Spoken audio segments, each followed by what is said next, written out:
erim bilan qaynonam bilan urushib yeyishib shuni olib keldim. Kichkinasini bo'lsa ham. Toza gunoh bo'lib ketadi. Xristianmisan, kerak emas. Bizda unaqa narsa yo'q.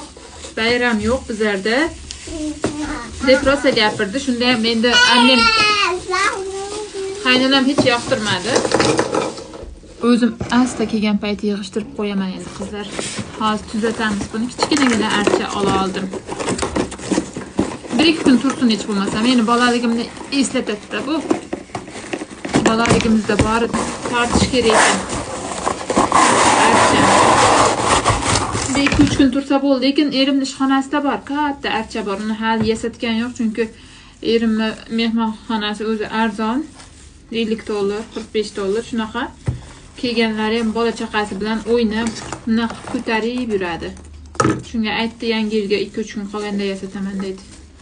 O'zingiz bilasiz dedim. Men agar bo'lmasa o'zim archani bezatay. Men bolam men ko'rgan narsani ko'rsin. Qurbon bayramini ham bilsin, Ramazon bayramini ham bilsin, yangi yilni ham bilsin.